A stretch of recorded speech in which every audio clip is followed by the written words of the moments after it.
Iya, live streaming digital. Cek, cek, cek. Cek, 1, 2. Ayo, ini sebelum mulai nanti dari depan nih. Udah aman audionya? Cek, 1, cek, 1. Aman ya, thank you. Siapa ya? Sudah di print. Nanti dibagi. Mulai ya.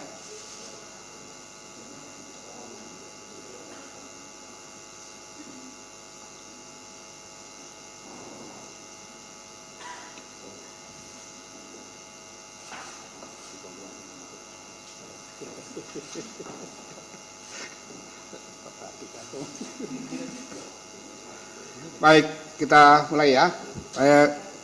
Bismillahirrahmanirrahim. Assalamualaikum warahmatullahi wabarakatuh. Rekan-rekan komisioner semua, kita yang hadir ada 6 orang ya. Ada 1 sedang WFH, jadi mewakili, saya kira nggak mewakili, udah 6 udah maksimum ya. Kemudian yang kedua, saya ingin menyampaikan nama Komnas HAM, terima kasih yang sebesar-besarnya kepada seluruh media. Kami mungkin perlu jelaskan sedikit karena supaya tidak ada timbul kekeliruan ya.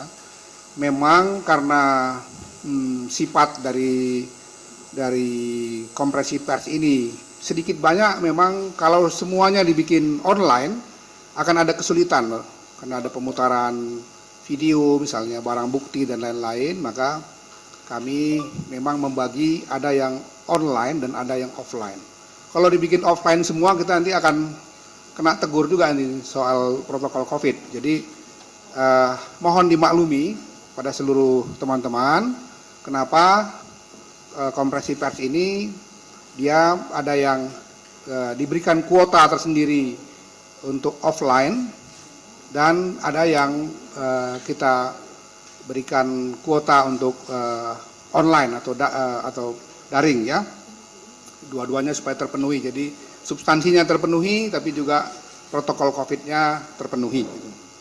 Yang kedua, saya ingin sampaikan, hari ini adalah hari di mana kami ingin menyampaikan kepada seluruh masyarakat Indonesia sehubungan dengan peristiwa ya, yang itu tidak saja mengundang perhatian masyarakat di Indonesia, tapi juga mengundang perhatian internasional terkait dengan tertembaknya 6 orang Laskar FPI pada tanggal 7 Desember 2020 yang lalu. Nah, kami dalam kesempatan ini terkait dengan kasus itu menugaskan ya, memang saudara Muhammad Khairul Anam ini adalah komisioner yang memang selama ini ditunjuk oleh sidang paripurna ya, menjadi komisioner yang bertanggung jawab untuk penyelidikan dan pemantauan. Jadi dengan demikian, sejalan dengan mandat Komnas HAM Undang-Undang 39 tahun 1999, maka saudara Khairul Anam kemudian dengan timnya bekerja dibantu oleh komisioner yang lain sebagaimana biasa, tapi beliau yang jadi koordinatornya untuk melakukan penyelidikan pemantauan terhadap peristiwa yang tadi kita katakan sudah menarik perhatian nasional maupun internasional itu. Dan tentu saja publik nasional maupun internasional ingin mengetahui apa sesungguhnya yang terjadi terhadap 6 orang Laskar FPI yang kemudian meninggal dunia. Ada berbagai spekulasi yang berkembang di masyarakat, bahkan seperti juga kami sampaikan sebelum ini juga ada banyak hoax yang beredar. Karena itu pada kesempatan ini setelah kami selama ini juga memberikan keterangan-keterangan pers kami baik melalui yang tertulis maupun yang kami sampaikan langsung, hari ini kami menyampaikan keseluruhan dari temuan-temuan kami dan tentu saja nanti pada akhirnya akan ada kesimpulan dan rekomendasi kami. Itu yang perlu dipahami. Ada juga pertanyaan dari berbagai pihak, kemana rekomendasi Komnas HAM itu akan diberikan ya. Kalau kita cermati Undang-Undang 39 1999, di situ tidak disebutkan secara persis pasal yang mengatur mengenai mekanisme atau prosedur penyampaian laporan dan rekomendasi Komnas HAM. Tetapi merujuk pada presiden yang sudah kami lakukan selama ini, misalnya kasus pendeta Yeremia di Intan Jaya, Papua, laporan akhirnya itu kami serahkan kepada Bapak Presiden Republik Indonesia selaku Kepala Negara. Ini pun nanti laporannya akan kami sampaikan kepada Bapak Presiden Republik Indonesia selaku Kepala Negara, karena tentu saja nanti akan ada hal-hal yang mesti ditindaklanjuti oleh para penegak hukum dalam kasus yang kita tangani dan sebentar lagi kita akan paparkan dan akan kita simpulkan. Saya kira itu pengantar dari saya selaku Ketua Komnas HAM. Sekarang untuk lebih detail ya, saya akan mempersilahkan rekan-rekan komisioner dari mulai nanti Pak BK ya, Pak Anam dulu, kemudian nanti dilanjutkan oleh rekan komisioner yang lain. Sebelum nanti juga ada pemutaran beberapa video sebagai barang bukti, ya kan orang bertanya-tanya kan, seperti apa peristiwanya, jam berapa masuknya, di mana kejadiannya, itu sebetulnya juga sebagian terekam di dalam CCTV maupun screenshot yang sudah kami dapatkan ya. Saya kira pengantarnya itu dari saya selaku ketua. Saya persilakan nanti rilisnya sudah dibagi ya, silahkan nanti diambil. Kalau ada bahan-bahan lain nanti juga setelah acara aja, setelah acara baru kemudian rekan-rekan bisa minta kepada bagian humas kami mana yang dimungkinkan untuk diberikan, kita akan berikan sebagai tambahan informasi sehingga liputan rekan-rekan itu betul-betul akurat. Kita nggak mau lagi setelah ini ada spekulasi macam-macam. Ini dia hasil kesimpulan dari Komnas HAM. Dan kita berharap masyarakat Indonesia yang manapun itu bisa menerima hasilnya, meyakini hasilnya, karena sebagai lembaga negara independen, sekali lagi kami katakan, kami bekerja seobjektif mungkin. Kami bekerja sejernih mungkin menemukan fakta-fakta, mengumpulkan berbagai informasi, dan akhirnya menyimpulkan tanpa ada tekanan dari pihak manapun. Bahwa selama ini ada kehebohan-kehebohan di media sosial itu biasa-biasa aja bagi kami. Sudah terbiasa juga menghadapi berbagai komentar-komentar yang seperti itu, dan kami sekali lagi pastikan bahwa kami mengumpulkan fakta, menyimpulkan dan memberikan rekomendasi atas dasar data temuan-temuan yang objektif yang kami dapatkan. Saya persilakan Pak Anam, kalau ada alat bantu silahkan saja. Teman-teman pasti akan bersabar menunggu semua paparan-paparan. Silakan. Ya, Assalamualaikum warahmatullahi taala wabarakatuh. Selamat sore dan salam sejahtera untuk kita semua. Terima kasih rekan-rekan semua media dan publik menunggu laporan Komnas HAM terkait peristiwa yang oleh publik dikenal sebagai peristiwa KM 50. Namun kami menyebutnya, tim kami adalah tim peristiwa Kerawang. Ini akan cukup panjang dan mohon kami dikasih waktu yang cukup. Saya bacakan aja. Merespon terjadinya peristiwa kematian 6 laskar FPI yang terjadi di tol Jakarta Cikampek dan sebagian wilayah Kerawang, Komisi Nasional Hak Asasi Manusia Republik Indonesia telah membentuk tim penyelidikan untuk melakukan investigasi atas kasus tersebut sesuai dengan mandat Komnas HAM pasal 89 Undang-Undang 39 tahun 99 tentang hak asasi manusia sejak tanggal 7 Desember 2020. Nah, dalam kesempatan ini kami menerangkan proses dan hasilnya apa. Yang pertama adalah proses. Dalam rangka penyelidikan atas peristiwa tersebut, tim penyelidikan telah melakukan sejumlah proses penyelidikan antara lain.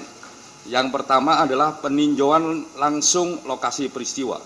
Jadi lokasi peristiwa kami tinjau langsung ini sejak tanggal 8, jadi tanggal 7 kami mendapatkan informasi awalnya ke Petamburan, habis itu kami besoknya ke lokasi ke Kerawang.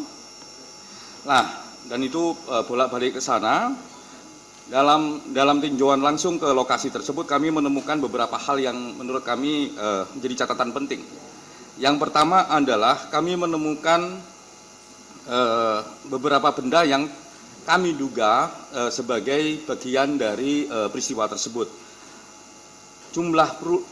Yang pertama adalah kami menemukan bagian dari yang kita duga di awal sebagai proyektil 7 buah, terus bagian dari selongsong sebanyak 3 buah, pecahan bagian lampu mobil berwarna silver sebanyak 26 keping.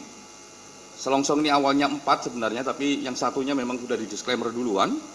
Terus pecahan kaca mobil warna bening sebanyak 7 keping, pecahan lampu rem mobil warna merah sebanyak 5 keping, diduga bagian peluru PLG sebanyak 1 buah yang tadi itu, diduga bagian peluru ini bagian belakang selongsong 1 buah, sejumlah benda lain yang berhubungan dengan bagian mobil antara lain sebuah baut, tutup velg dan pecahan ban. 1 buah earphone, terus barang bukti bagian dari joint cleaser CCTV Jasa Marga berupa fiber optik kabelnya, terus kabel pelindung, plastik pengait dan baut pengait.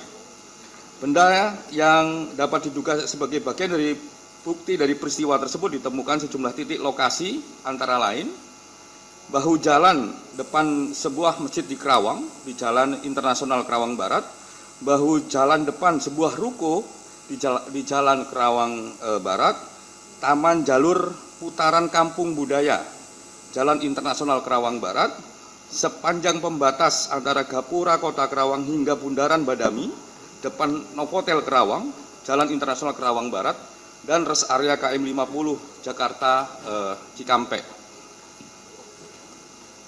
Terus didapat sejumlah keterangan saksi, antara lain di daerah Sentul. Jadi kami turun itu tidak hanya di Kerawang, tapi juga di Sentul. Di Sentul yang pertama terdapat sejumlah mobil yang dicurigai melakukan pengintaian sejak beberapa hari sebelum peristiwa tanggal 6 dan tanggal 7 dini hari yang diduga milik petugas. Yang berikutnya terdapat keterangan mobil Laskar FPI merapat ke Sentul dari Petamburan. Terus ditemukan juga di daerah rest area KM 50 antara lain. Yang pertama, terdapat 4 anggota FPI yang masih hidup dan diturunkan dari mobil ke jalan. Terdapat 2 orang yang diduga telah meninggal dengan 1 duduk di mobil dan 1 telah diturunkan ke jalan. Terlihat luka yang diduga merupakan luka tembak. 3, terlihat darah di jalan di depan salah satu warung di rest area KM 50. Terlihat petugas melakukan kekerasan terhadap 4 orang yang masih hidup, memerintahkan jongkok dan tiarap. Kelima, terlihat beberapa bukti yang ditaruh di meja salah satu warung oleh petugas. Keenam, terlihat 4 orang hidup dimasukkan ke mobil lewat pintu belakang dan samping tanpa diborgol. Ketujuh, terdengar perintah petugas untuk menghapus rekaman dan memeriksa handphone. Ke-8, terdengar penjelasan petugas kepada khalayak di situ bahwa peristiwa ini terkait narkoba dan juga terdengar terkait terorisme. Ke-9, terdapat sejumlah petugas yang telah berada di area COVID di area KM 50 sejak pukul 8 malam. Ini sebenarnya petugas COVID. Ke-10, terlihat beberapa mobil antara lain mobil Spin, Avanza, Xenia, mobil towing dan mobil Land Cruiser. Berikutnya adalah di daerah Kerawang dan rest area lain. Antara lain, 1, terdapat sejumlah petugas baik bersenjata dan tidak bersenjata dalam jumlah puluhan pasca azan Isya. Ini yang oleh masyarakat, oleh saksi disebut sebagai petugas untuk menjaga vaksin COVID. Sekitar rest area dan jembatan penyeberangan di tol. Jadi kalau di jembatan ada jembatannya, petugasnya lebih banyak. Karena memang penjelasannya adalah itu penjagaan untuk jalurnya penanganan vaksin COVID dari Bandara Soekarno-Hatta ke Bandung. Terus terdapat keterangan mendengar bunyi tembakan di 2 lokasi di daerah Kerawang. Ini di luar tol kami mendengarkan bahwa ada saksi, 2 orang saksi yang mendengarkan ada bunyi tembakan di daerah Kerawang yang di Jalan Internasional Kerawang sana, sebelum pintu tol Kerawang Barat. Yang berikutnya adalah permintaan keterangan. Kalau tadi tinjauan lokasi, sekarang permintaan keterangan. Permintaan keterangan ini dilakukan untuk mendapatkan keterangan dan informasi langsung dari pihak-pihak dalam peristiwa tersebut, antara lain kepolisian. Dalam kepolisian itu antara lain Kapolda Metro Jaya, Dokes, Cyber, Inavis, Platform. dan petugas kepolisian yang bertugas dalam peristiwa tersebut. Jadi anggota kepolisian yang bertugas di tanggal 6 dan tanggal 7 itu juga kami mintain keterangan, kami periksa. Terus pengurus FPI dan saksi, terus keluarga korban dan Direktur Utama PT Jasa Marga termasuk petugas teknisnya. Kalau yang FPI dan saksi itu bahkan pertama kali, dia tanggal 7 sore sudah kami mintain keterangan. Kurang lebih habis kami datang ke sana sebelum maghrib, kami mulai setelah maghrib detail sampai malam, jadi kami datang duluan. Nah, keterangan yang didapatkan apa saja? Yang pertama adalah keterangan dari kepolisian, antara lain adanya kegiatan surveillance dari Polda Metro Jaya untuk mengantisipasi pemanggilan terkait kasus kerumunan dan informasi pengerahan massa dalam jumlah besar oleh FPI. Hal itu khususnya karena terdapat penolakan, garis miring, penghadangan pemanggilan sebelumnya, dan ditunjukkan surat tugas serta surat penyidikan untuk kegiatan tersebut tertanggal 5 Desember 2020.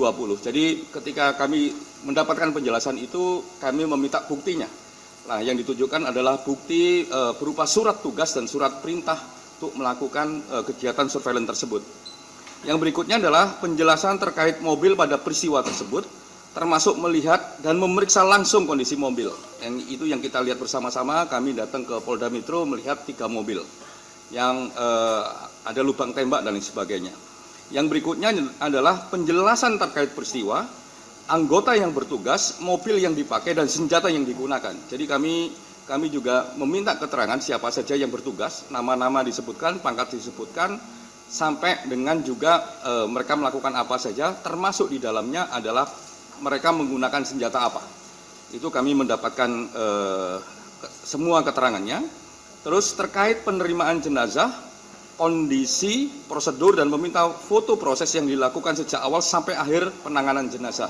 Jadi yang ini benar-benar terkait dokes. Jadi jenazahnya diterima jam berapa, mereka melakukan apa saja, prosedurnya dilakukan bagaimana. Dan kami juga memeriksa dengan melihat juga foto-foto kondisi jenazah sejak awal sebelum ditangani proses otopsi sampai jenazah mau diberikan kepada keluarga. Yang berikutnya adalah penjelasan terkait barang yang disita dan penjelasan termasuk handphone, voice note, dan senjata.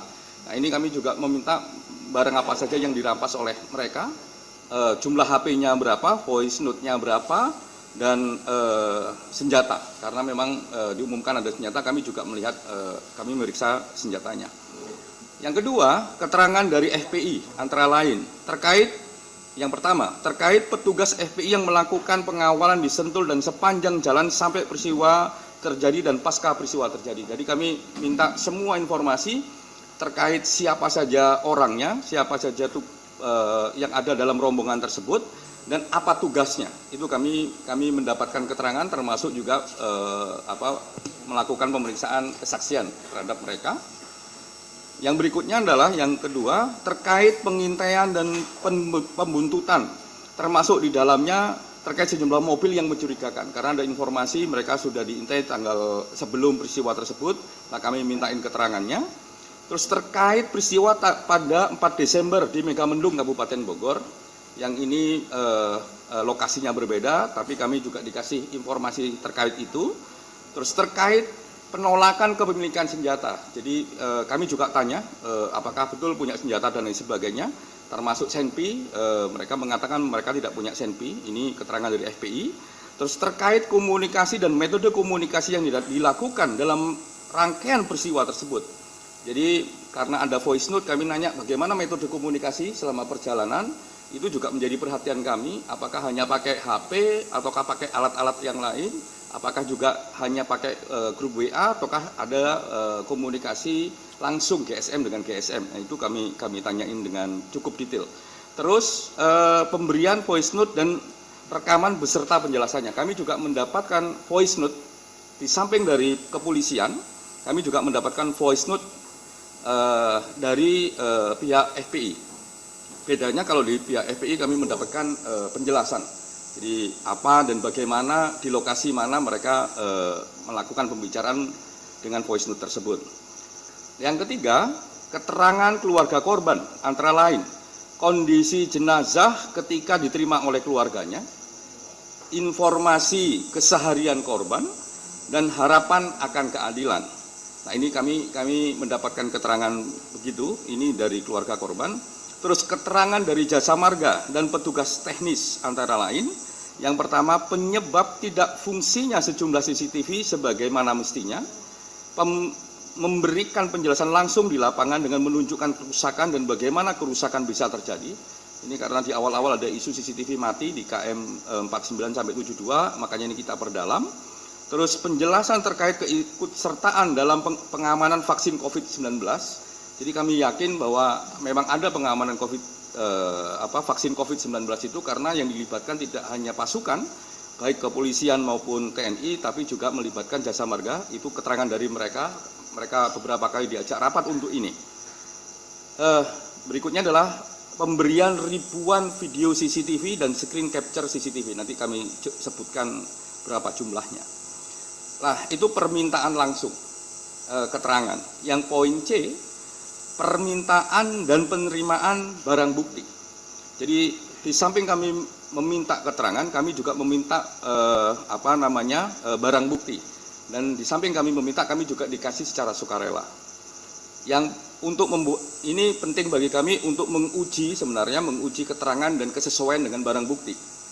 Nah, ini untuk membuat terangnya peristiwa.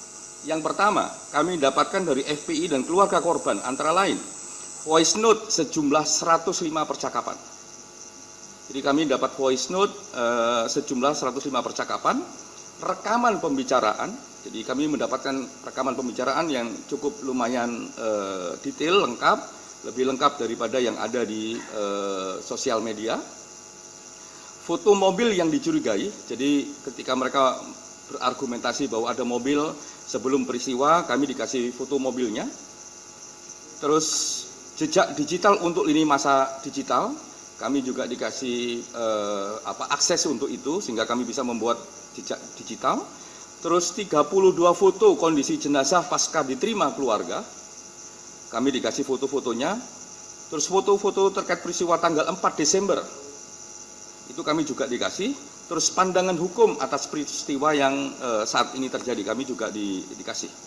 Yang berikutnya adalah dari kepolisian, antara lain sejumlah PowerPoint yang menjelaskan peristiwa. Ini PowerPoint yang isinya Inavis, Lab 4, kedokteran, cyber, disertai dengan berbagai foto, termasuk di sini foto forensik, HP dan sebagainya. Terus voice note yang diperoleh dari HP, dari handphone korban sejumlah, ini voice note-nya yang memang berbeda, FPI 105, kalau dari kepolisian 172 rekaman, dan 191 transkripnya, karena memang ini ada perbedaan. Di voice note itu tidak, di HP itu tidak hanya voice note isinya, tapi juga ada berupa teks. Jadi jumlahnya total 191, tapi kalau voice note-nya sendiri 172. Nah, ini yang membuat kami memakan waktu yang cukup banyak, dan mohon maaf tenggat waktu kami yang harusnya kerjanya lebih cepat ternyata nggak bisa lebih cepat karena kami mendapatkan barang bukti untuk cross check membuat terangnya peristiwa dari jasa marga. Nah, ini yang membuat agak lama. Dari jasa marga, video yang merekam jalan tol dan pintu gerbang keluar masuk yang terkait peristiwa berjumlah 9.942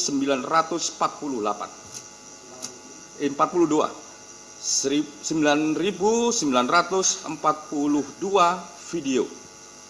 Yang berikutnya adalah screen capture dari smart CCTV speed counting atau speed cam sejumlah 137.548 foto. Jadi ini yang beberapa hari terakhir yang memang memakan energi kita banyak untuk tahu sebenarnya apa yang terjadi gitu ya. Jadi lumayan banyak ini fotonya. Terus berikutnya adalah bagian C, proses pemeriksaan dan pengujian barang bukti. Untuk membuat terangnya peristiwa, tim telah melakukan pemeriksaan dan pengujian barang bukti. Ini yang tadi kita dapat semua, kita melakukan pengujiannya. Yang kita dapat baik yang kita peroleh, kita temukan di lapangan, kita mendapatkan dari kepolisian, maupun kita mendapatkan dari FPI, maupun dari jasa dari Jasa Marga kita melakukan pemeriksaan dan pengujian barang bukti. Yang pertama, kami melakukan uji laboratorium forensik. Dilakukan dengan uji laboratorium forensik lapornya Polri atas permintaan kami. Jadi memang ini pilihannya rada susah. Kalau kita uji di internasional makan waktunya banyak, itu semakin hak publik untuk mendapatkan informasi segera juga nggak akan terpenuhi kayak begini. Terus kami juga cek apakah lapor kita itu memenuhi standar dan lain sebagainya, ternyata memenuhi standar dan menjadi lapor terbaik di ASEAN. Makanya kami beranikan diri, ya udah kita menggunakan lapornya Polri dengan berbagai mekanisme sesuai dengan mekanisme Komnas HAM. Nah, dalam mekanisme tersebut kami dengan pendampingan, akhirnya kami putuskan harus ada ahli yang tahu juga soal senjata, soal metalurgi dan sebagainya, dengan pendampingan ahli dari Pindad. Jadi kami undang teman-teman Pindad, kami kirim surat ke direktur, terus kami diberikan kesempatan untuk teman-teman Pindad mendampingi kami, ahli-ahli dari Pindad, dan selama proses kami melibatkan masyarakat sipil khususnya dari NGO yang bergerak di hukum dan HAM. Jadi selama proses pemeriksaan uji balistik ini kami melibatkan mereka. Ini terjadi tanggal 30, kita mulai jam 10 pagi, berakhir tanggal 31 jam 2.30 pagi. Jadi memang lumayan gitu ya, dan alhamdulillah khususnya bagi teman-teman masyarakat sipil NGO itu sampai berakhir. Nah, itu yang membuat kami harus terima kasih banyak ke mereka, karena di tengah kesibukan mereka semua, mereka masih mau menungguin kami sampai proses itu berakhir. Hasilnya adalah 7 barang bukti yang diduga bagian dari proyektil peluru, dinyatakan 2 barang bukti bukan bagian dari proyektil. Jadi dari 7 dinyatakan 2 bukan bagian dari proyektil. Terus 5 barang bukti merupakan bagian dari proyektil. Dari 5 proyektil tersebut sebanyak 2 buah identik dengan senjata non-rakitan. Ya, dari 2 tersebut yang identik dengan senjata non-rakitan, 1 identik dengan gagang coklat dan 1 tidak identik dengan gagang coklat maupun gagang putih. Oke, yang sisanya yang 3 buah dinyatakan tidak bisa diidentifikasi karena proses deformasi yang terlalu besar. Jadi proses perubahan di proyektil tersebut susah untuk diidentifikasi. Mungkin kalau waktunya cukup, ini bisa diidentifikasi, tapi waktunya tidak cukup sehingga ya belum bisa diidentifikasi yang 3 ini, yang proyektilnya. Terus 4 barang bukti yang diduga bagian dari selongsong dan dinyatakan 1 barang bukti bukan bagian dari selongsong peluru, dan 3 selongsong peluru identik dengan senjata petugas kepolisian. Jadi dari apa yang kami temukan di lapangan, 2 identik dengan senjata rakitan yang diduga miliknya FPI, gagang coklat dan gagang putih. Yang 3 selongsong identik dengan miliknya petugas kepolisian. Kami ceritakan dalam konteks lapor ini, kami juga meminjam untuk melakukan proses penembakan. Jadi karena itu uji balistik, mungkin nggak ada pembandingnya. Nah, kami meminta waktu itu untuk pinjam senjatanya bisa digunakan. Jadi digunakan, ditembakkan, terus peluru-pelurunya diambil, dicocokkan dengan yang punya kami. Nah, hasilnya demikian. Nah, dalam proses ini semua sangat terbuka, melibatkan masyarakat sipil, melibatkan ahli, bisa dilihat langsung. Bahkan beberapa praktek di lapangan kami juga melihat langsung dengan alat-alat yang ada di lapor. Termasuk juga punya kesempatan untuk menembakkan salah satu senjata tersebut. Jadi memang dibolehkan. Dan ya mereka sendiri bilang ini baru pertama kali ini dalam sejarah lapor laboratoriumnya sangat terbuka gitu. Ini gara-gara Komnas ini katanya begitu. Karena memang sejak awal kami bilang kami menggunakan Undang-Undang 39. Jadi skenario-nya lain, kewenangannya juga lain, berbeda dengan kewenangan di kepolisian. Makanya itu dibuka oleh mereka dan mereka tungguin sampai selesai. Yang berikutnya adalah pemeriksaan voice note dan transkrip. Rekaman suara, pemeriksaan voice note dan transkrip, rekaman suara serta lini masa digital. Dilakukan secara manual, kami lakukan secara manual, dan dikonfirmasi kepada saksi yang berbicara dalam voice note yang masih hidup tersebut, termasuk di dalamnya meminta penjelasan konteks dan lokasi. Jadi voice note yang kami dapatkan, baik dari kepolisian maupun yang kita dapatkan dari FPI, kami periksa secara manual, termasuk juga jejak digital ini masanya, kami lakukan dengan keterampilan staf kami yang agak paham soal digital tersebut. Kami cocokkan dengan keterangan saksi orang-orang yang berada dalam rekaman. Jadi yang voice note, si A ngomong, si B ngomong, si C ngomong, lah kami tanya, kalau mereka masih hidup, kami tanya, ini bener nggak kamu ngomong begini, dinyatakan bener, apa konteksnya, di mana lokasinya, kami tanyakan semua. Nah, yang berikutnya hasilnya apa? Yang pertama adalah mendapatkan skema jalur perjalanan peristiwa dari Sentul sampai ke gerbang tol Kerawang Timur. Jadi kami tahu dari Sentul sampai menuju gerbang tol Kerawang Timur itu siapa saja yang ngomong, di titik mana kira-kira pembicaraan itu ada di voice note. Terus juga kami mendapatkan konteks di luar tol sepanjang pintu keluar tol Kerawang Timur sampai masuk lagi ke Kerawang tol pintu barat, karena itu keliling begitu. Kami jadi tahu siapa yang ngomong apa di titik mana, terus kami cocokin dengan lini masanya, dan apa yang diomongkan nanti akan diterangkan oleh Pak BK dengan bantuan itu. Terus berikutnya adalah kami mendapatkan konteks, dan ini penting. Ini penting untuk melihat, kalau tadi kami mengatakan, ada masyarakat mengatakan ini peristiwa KM 50, kenapa kami sejak awal ngomong ini peristiwa Kerawang, ini konteks. Kami mendapatkan konteks eskalasi dalam peristiwa tersebut, eskalasi ketegangan dan tindakan kekerasan.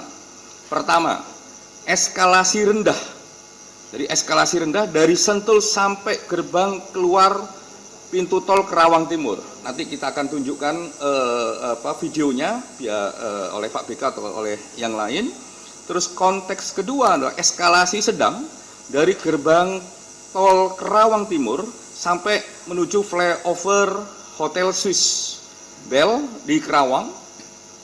Konteks ketiga adalah eskalasi tinggi mulai dari Hotel Swiss Bell Kerawang masuk ke pintu tol Kerawang Barat sampai KM 49 di dalam tol. Jadi itu konteks ketegangan tinggi. Nah, eskalasi ini kami kategorikan. Pertama, eskalasi rendah ditunjukkan belum adanya gesekan antara mobil FPI dan mobil petugas, dan masih dalam jarak yang cukup jauh. Eskalasi sedang mulai terdapat gesekan mobil dan jarak dekat. Dan eskalasi tinggi mulai ada dugaan benturan mobil dan tembakan. Oke, yang berikutnya adalah terdapat konteks. Nah, ini yang juga penting, salah satu temuannya Komnas HAM ini penting. Terdapat konteks kesempatan untuk menjauh oleh mobil FPI dari petugas, namun malah mengambil tindakan menunggu mobil petugas. Jadi setelah kami cross check voice note, terus melihat titik-titik di lapangan, terus juga melihat lini masa, salah satu temuannya di samping eskalasi adalah terdapat konteks kesempatan untuk menjauh oleh mobil FPI dari mobil petugas, namun malah mengambil tindakan untuk menunggu mobil petugas tersebut. Yang berikutnya adalah pemeriksaan video dan screen capture smart CCTV dari Jasa Marga. Dilakukan secara manual dengan membandingkan satu titik dengan titik yang lain yang terdapat CCTV, karena CCTV-nya banyak. Jadi kami mendapatkan titik CCTV ini, CCTV yang masih hidup, jadi CCTV yang tidak berfungsi 49 sampai 72, di bawah itu 48 sampai Sentul itu kami dapat semua, baik yang atas maupun yang bawah, termasuk juga pintu-pintu keluar dan masuk itu kami juga dapat, termasuk di dalamnya gerbang tol pintu Kerawang Timur maupun gerbang tol Kerawang Barat, makanya jumlahnya sangat banyak. Termasuk di dalamnya kami membandingkan dengan lini masa jejak digital yang kami dibukakan akses, termasuk juga kami bandingkan dengan voice note tadi untuk menentukan di mana kira-kira situasinya, termasuk juga kami ngecek beberapa plat nomor mobil itu ke Samsat DKI, terus Samsat Jawa Barat, Banten, dan Jawa Tengah.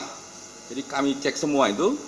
Jadi karena ada aplikasi tersebut kami cek Samsat Samsatnya ya, kurang lebih begitu paling gampang, DKI, terus Jawa Barat, Banten, dan Jawa Tengah.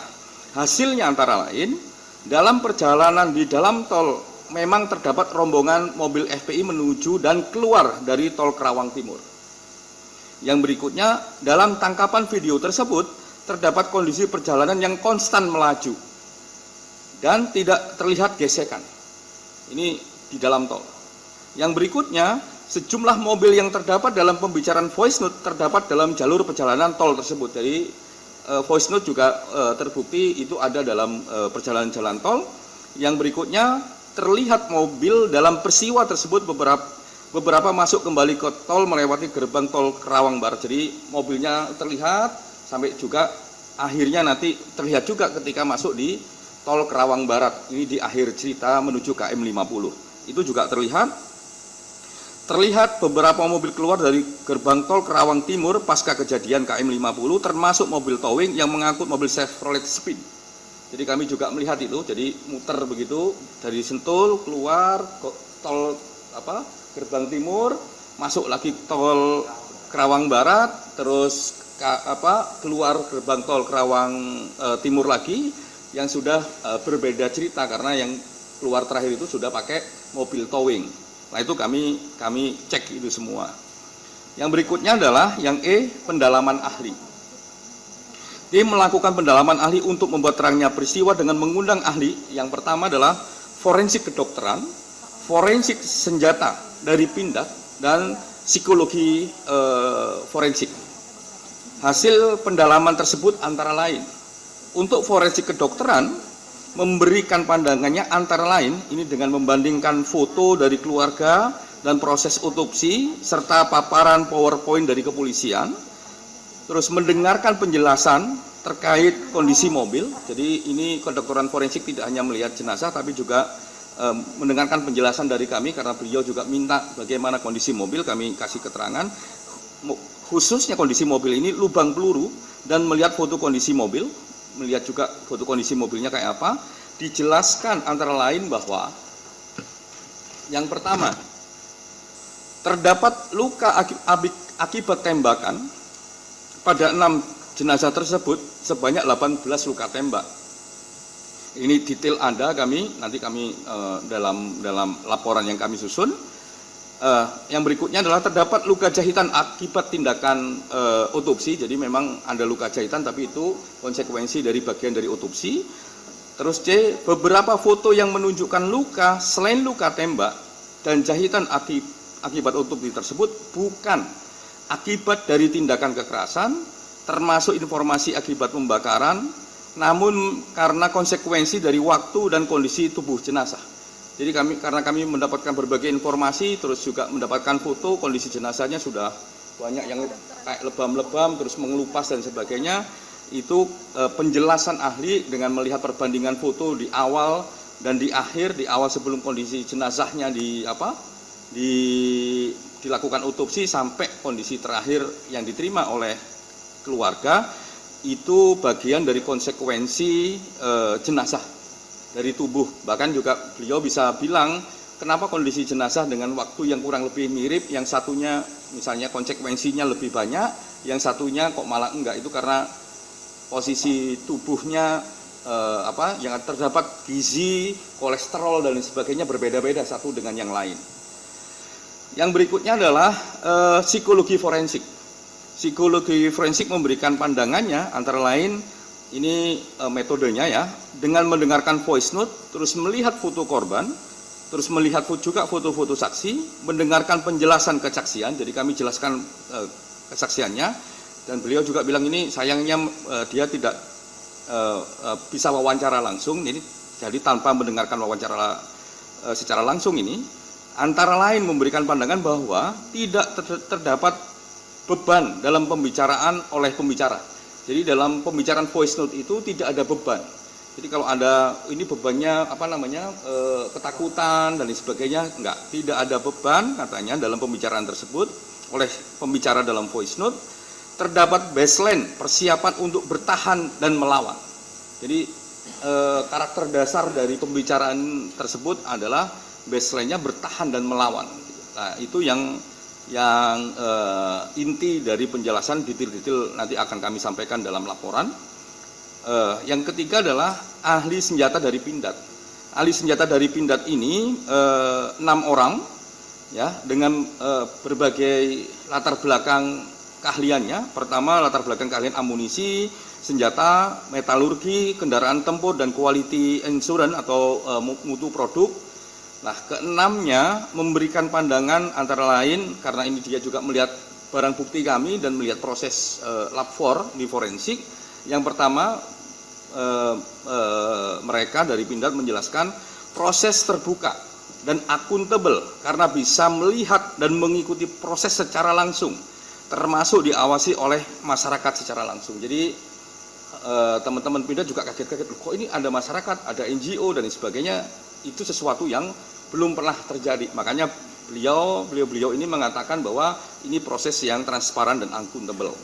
Yang berikutnya adalah alat yang digunakan adalah alat yang memenuhi standar dan canggih.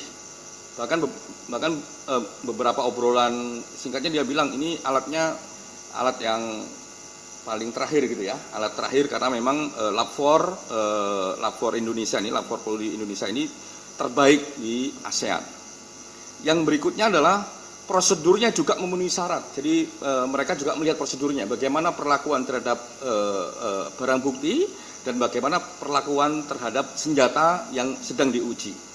Yang berikutnya adalah secara kasat mata, karena beliau-beliau ini melihat, kami tunjukkan benda-benda kami, barang bukti yang kami temukan, secara kasat mata menilai adanya barang bukti yang berasal dari senjata api, tapi bukan termasuk senjata pabrikan atau non-pabrikan. Jadi secara kasat mata beliau-beliau mengatakan bahwa barang-barang ini ada yang memang dari senjata non-pabrikan atau istilah umumnya senjata rakitan dan senjata yang rakitan. Tapi ini hanya melihat secara kasat mata, belum hasil ujian labornya belum keluar.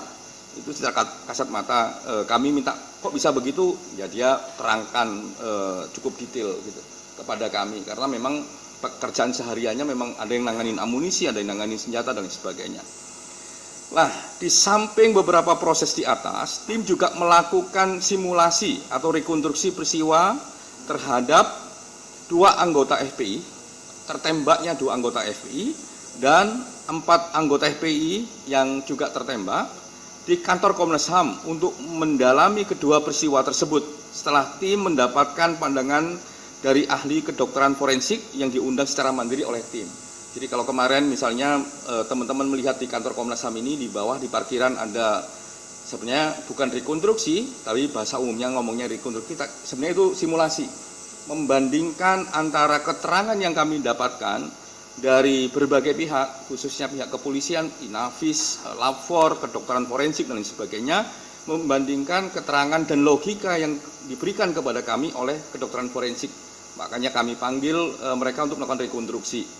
Istilahnya gampangannya rekonstruksi, padahal itu simulasi. Lihat ini bagaimana kesesuaian antara pandangan ahli yang diundang sendiri oleh Komnas HAM secara independen dan mandiri dengan realita yang dijelaskan oleh mereka secara langsung. Nah, apa hasilnya dari semua yang kita lakukan di awal mengunjungi tempat sampai menguji dengan ahli ini? Substansi fakta temuan secara singkat sebagai berikut. Ini temuan fakta secara singkat sebagai berikut. Yang pertama, bahwa benar pihak Polda Metro Jaya melakukan pengerahan petugas untuk melakukan pembuntutan terhadap MRS sebagai bagian dari proses penyelidikan terkait kasus pelanggaran protokol kesehatan. Hal tersebut dibuktikan dengan adanya surat tugas terhadap sejumlah anggota Dirkrimsus Polda Metro Jaya tertanggal Dirkrimum Polda Metro Jaya tertanggal 5 Desember 2020 untuk melakukan pembuntutan terkait keberadaan MRS tersebut.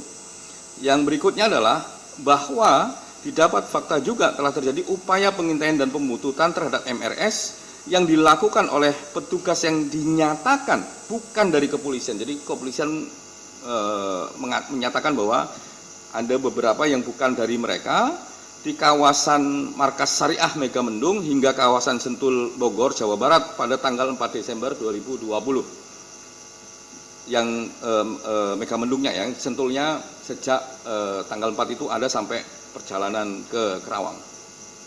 Yang berikutnya adalah yang nomor 3, bahwa didapatkan fakta adanya konsentrasi petugas keamanan berseragam lengkap pada tanggal 6, 7 sampai 7 Desember 2020 di sejumlah titik gerbang tol, rest area, dan jembatan penyeberangan di sejumlah titik sepanjang jalan tol di Jakarta Cikampek. Namun berdasarkan hasil penyelidikan Komnas HAM dipastikan bahwa konsentrasi petugas bersenjata lengkap tersebut dalam rangka proses pengawalan terhadap iringan rombongan pembawa vaksin COVID-19 dari Bandara Soekarno-Hatta menuju Bio Farma Bandung. Jadi sebenarnya nggak ada kaitannya, kebetulan saja.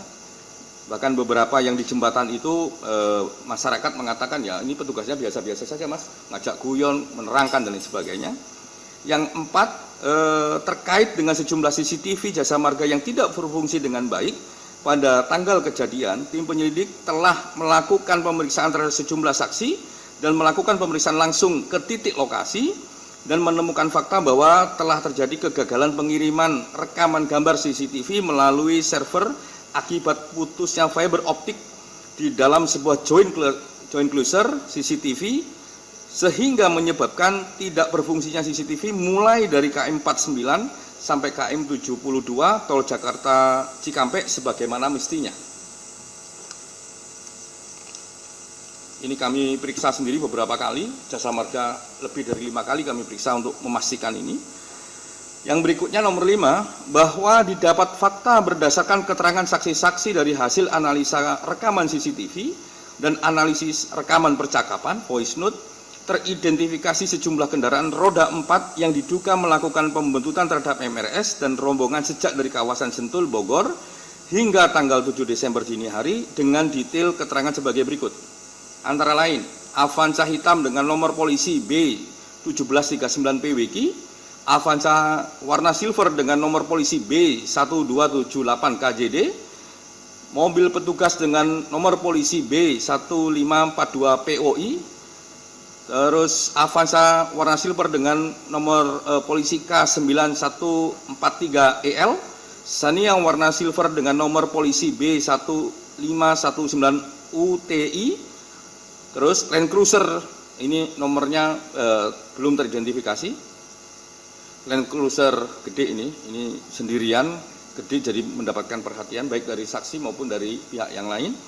Terus bahwa benar kendaraan jenis Avanza Silver K914EL Xenia, Xenia B159UT dan B1542 POI serta Land Cruiser diakui sebagai kendaraan petugas polisi yang pada tanggal kejadian sedang melakukan pembuntutan terhadap MRS. Kalau yang Land Cruiser itu terakhir saja, dia datang keterangannya datang cuman pendek, dia nggak terekam dalam CCTV juga. Terus sedangkan untuk kendaraan jenis Avanza B1739 PWQ dan B1278 KJD yang menurut keterangan saksi dan hasil identifikasi rekaman CCTV serta analisis rekaman percakapan terlihat aktif dalam pembuntutan terhadap rombongan MRS. Mobil ini tidak diakui sebagai mobil milik petugas Polda Metro Jaya yang sedang melaksanakan tugas pembuntutan tersebut. Jadi keberadaan mobil ini ada, terekam dalam video dan terekam dalam screen capture yang kami miliki, yang diberikan oleh Jasa Marga. Terus terdapat beberapa kendaraan lainnya yang telah diidentifikasi oleh tim penyelidik, diduga juga menggunakan plat tertangkap kamera CCTV melalui bagian belakang rombongan MRS, namun belum dapat dipastikan apakah dalam rangka melakukan pembuntutan ataukah tidak. Karena memang dalam voice note juga nggak dibicarakan, dalam ketika keluar dari gerbang tol pintu timur juga tidak terdapat keterangan apapun. Yang berikutnya nomor 6, bahwa kronologi singkat peristiwa meninggalnya 6 anggota Laskar FPI dilatar belakangi adanya kegiatan pembuntutan MRS yang secara aktif dimulai sejak tanggal 6, tanggal 7 Desember di saat rombongan MRS bersama sejumlah pengawal berjumlah 9 unit kendaraan roda 4 bergerak dari perumahan The Nature Mutiara Sentul di sebuah tempat di Kabupaten Karawang, Jawa Barat. Adapun kronologi singkat dijelaskan sebagai berikut. Yang pertama, mobil rombongan MRS dibuntuti sejak keluar gerbang tol perumahan, masuk ke gerbang tol Sentul Utara 2, hingga tol Cikampek dan keluar tol Karawang Timur. Pergerakan iringan mobil masih normal, meskipun saksi FPI mengatakan adanya manuver masuk ke rombongan. Versi polisi mengaku hanya sesekali maju mendekat dari jalur kiri tol untuk memastikan bahwa target pembuntutan berada dalam iringan mobil. Jadi pengakuan FPI dalam keterangannya ngomong kalau ada itu, tapi kalau polisi mengatakan cuma melihat aja, nggak, dan di rekaman video itu tidak ada penyalipan sebenarnya. Terus rombongan keluar pintu tol Karawang Timur dan tetap diikuti oleh beberapa kendaraan yang melakukan pembuntutan. Sebanyak 6 mobil rombongan MNS melaju lebih dulu dan meninggalkan 2 mobil pengawal lainnya.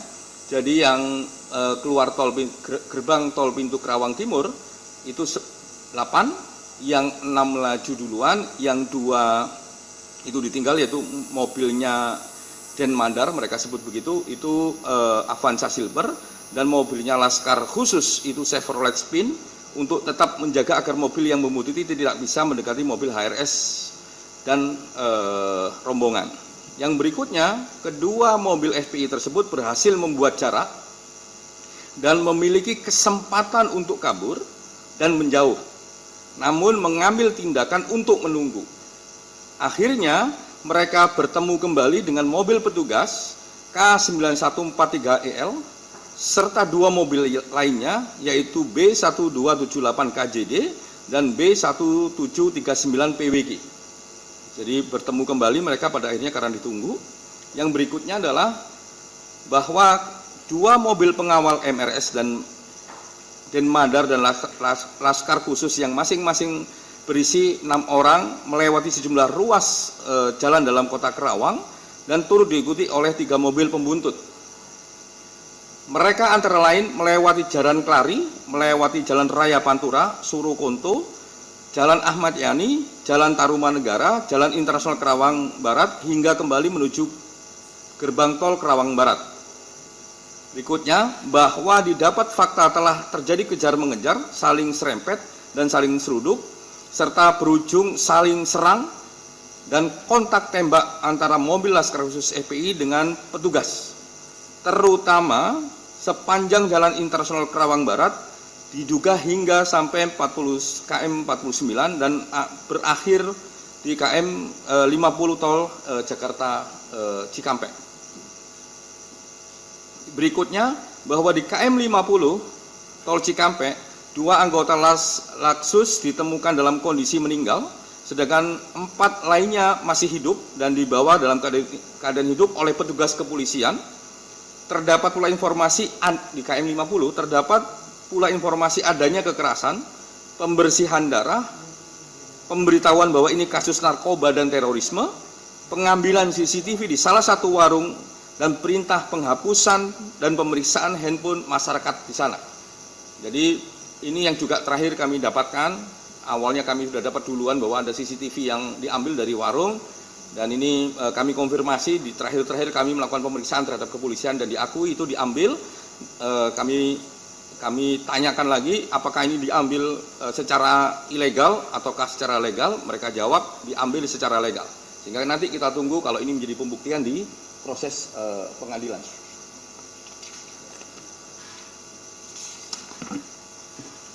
Oke. Berikutnya adalah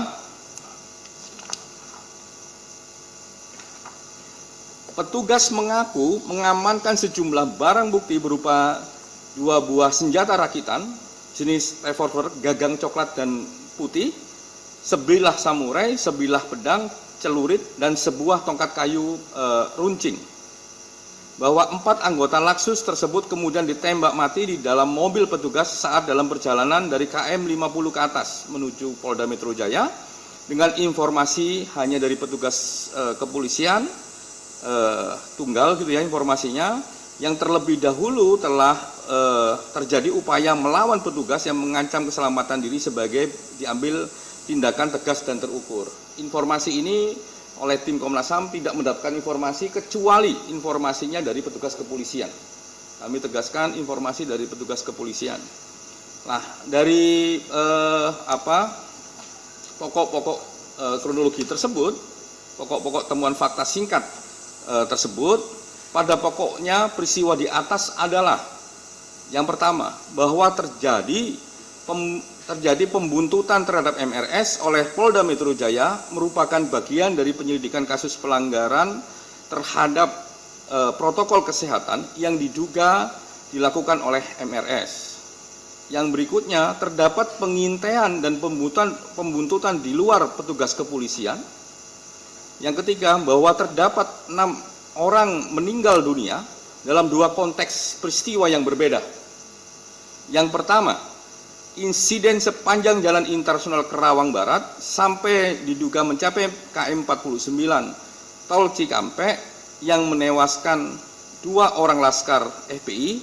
Substansi konteksnya merupakan peristiwa saling serempet antar mobil dan saling serang antar petugas dan laskar FPI, bahkan dengan menggunakan senjata api. Yang berikutnya, sedangkan terkait peristiwa KM 50 sampai ke atas, terdapat 4 orang yang masih hidup dalam penguasaan petugas resmi negara yang kemudian juga ditemukan tewas, maka peristiwa tersebut merupakan bentuk dari peristiwa pelanggaran hak asasi manusia. Ini catatannya, penembakan sekaligus terhadap 4 orang dalam satu waktu tanpa ada upaya lain yang dilakukan untuk menghindari semakin banyaknya jatuh korban jiwa mengindikasikan adanya tindakan unlawful killing terhadap 4 orang anggota Laskar FPI. Jadi ini ada berbeda, 2 karena ada ketegangan, ada serempet-serempet, benturan-benturan antar mobil sampai tembak menembak dan berujung pada 2 orang yang meninggal. Kalau yang 4 ya di dalam penguasaan petugas resmi negara yang pada akhirnya meninggal. Yang 4 ini kita sebut sebagai peristiwa pelanggaran hak asasi manusia. Rekomendasinya, berdasarkan kesimpulan yang telah dirumuskan, tim penyidik Komnas HAM merekomendasikan beberapa hal sebagai berikut. Yang pertama, peristiwa tewasnya 4 orang anggota Laskar FPI merupakan kategori dari pelanggaran HAM. Oleh karenanya, Komnas HAM merekomendasikan kasus ini harus dilanjutkan ke penegakan hukum dengan mekanisme pengadilan pidana guna mendapatkan kebenaran material lebih lengkap dan menegakkan keadilan. Jadi ini tidak boleh hanya dilakukan dengan internal, tapi harus dengan penegakan hukum dengan mekanisme pengadilan pidana. Yang berikutnya, mendalami dan melakukan penegakan hukum terhadap orang-orang yang terdapat dalam 2 mobil Avanza hitam B1278 PWK dan Avanza silver B1278 KJD. Oh, ini salah nih. Sorry. Ini yang Avanza hitam itu 1759 PWK dan Avanza silver B1278 KJD. Ini typo ya. Yang berikutnya adalah mengusut lebih lanjut kepemilikan senjata api yang diduga digunakan oleh Laskar FPI. Yang keempat, meminta proses penegakan hukum akuntabel, objektif, transparan sesuai dengan standar hak asasi manusia. Nah, demikian laporan dari tim. Terima kasih.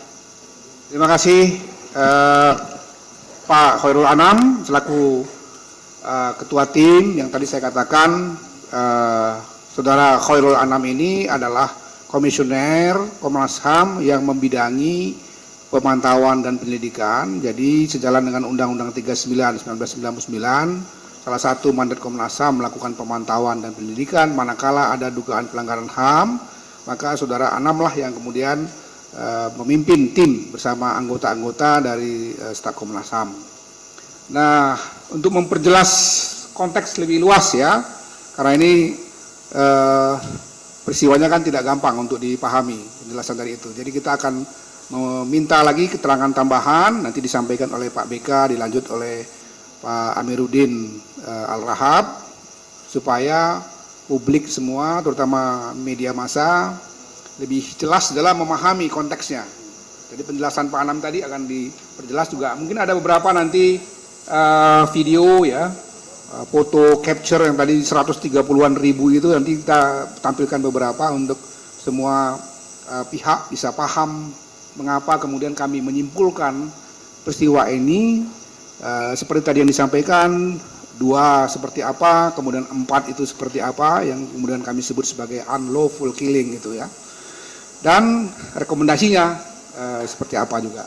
Saya persilakan Pak BK, mohon bersabar ya, karena memang ini peristiwanya penting, waktu yang diperlukan memang agak panjang, supaya semua bisa memahami sekuen demi sekuen, kenapa kita menyimpulkan peristiwa ini seperti yang tadi disampaikan oleh Saudara Khairul Anam. Silakan Pak BK.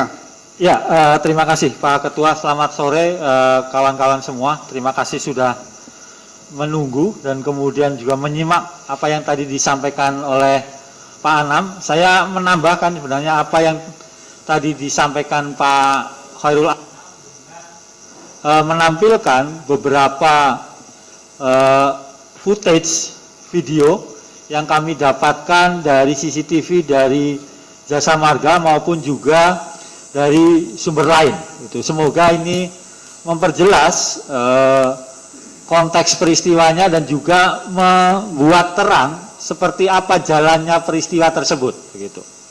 Nah, ini ada tampilan di layar. Saya kira kita mulai saja dan kami mohon mungkin juga agak tenang karena juga kami akan tampilkan beberapa potongan voice note, begitu, voice note. Saya berdiri ya.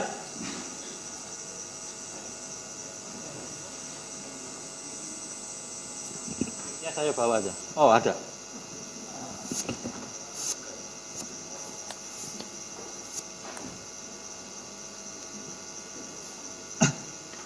Silakan Arif.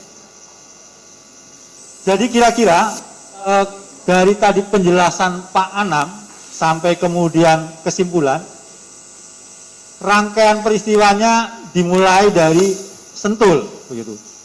Dari Mutiara Sentul terus masuk ke tol, terus Jor, ini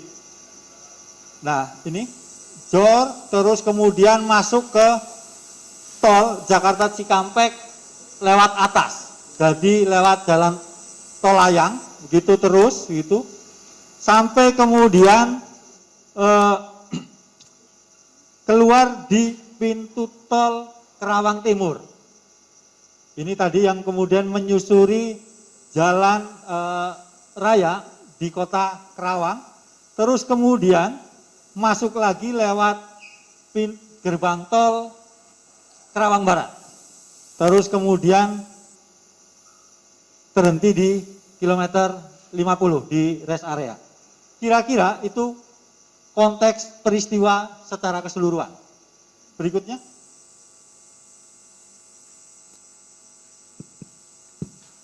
Ini jadi jam 23 rombongan MRS bergerak dari Mutiara Sentul menuju gerbang tol Sentul 2. Ini bisa diperdengarkan?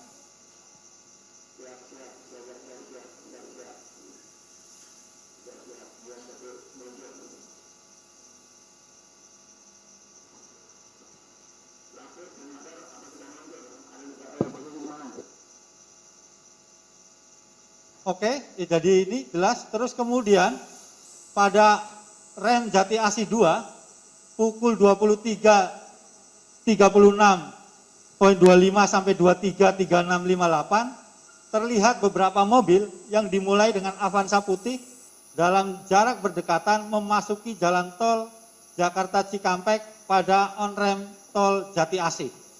Ini kira tangkapan atau footage yang kami peroleh di Jati Asih pada pukul ini antara 23.36.25 23.36.58. Nah, ini KM 11 23.46.42 sampai 23.47.06. Mobil-mobil tersebut terus beriringan sudah masuk pada tol Jakarta Cikampek elevated dalam waktu yang berdekatan. Kemudian terlihat mobil Avanza putih di depan memulai iringan. Jadi ini beriringan.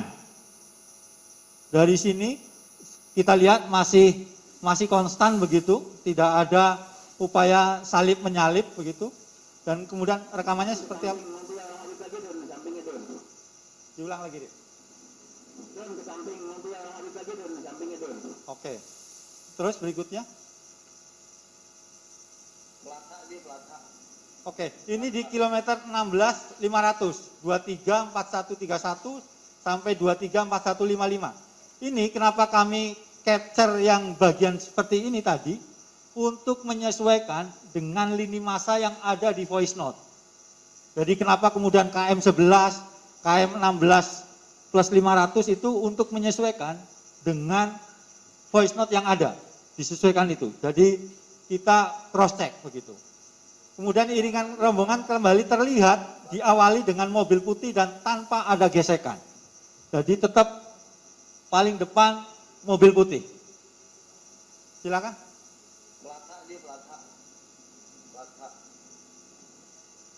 Pokoknya bagaimana caranya kendaraan untuk pengawal belakang itu menghambat laju kendaraan yang menguntit.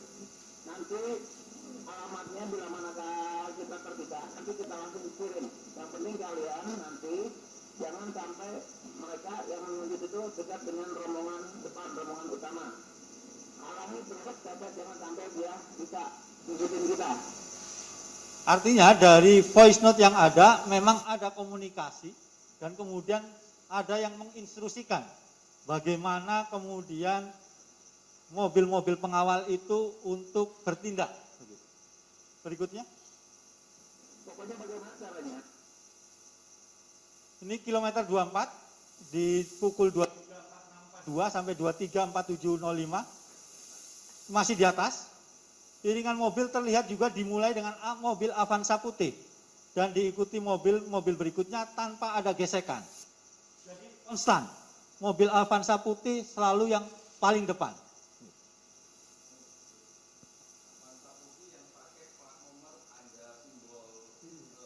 Warna biru. Jadi ya, sorry ini stop dulu deh.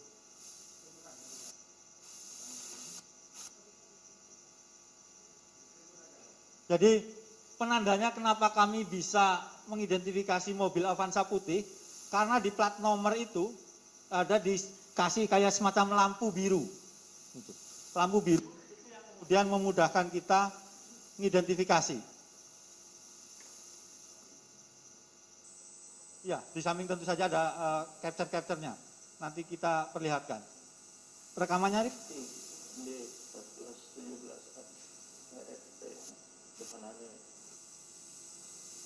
Terus, Rif? Begitu terus? Itu putih, nomor putih, Oke, terus? Nah, awasin Pajero putih tuh, Bang Egi. bentar. Nanti Bang Egi, Pajero putih. Dari tadi dia mepet saya juga tuh. Rada-rada ngeliatin. Oke, jadi dalam rekaman ini sudah kemudian hujan dan iringan rombongan terlihat melaju cukup cepat dengan diawali Avanza putih sampai pada mobil Avanza Silver terlihat tidak ada gesekan. Jadi kami melihat menyaksikan dari Avanza putih pertama sampai Avanza silver paling belakang maaf, itu tidak ada gesekan. Ini tetap ada di atas jalan tol.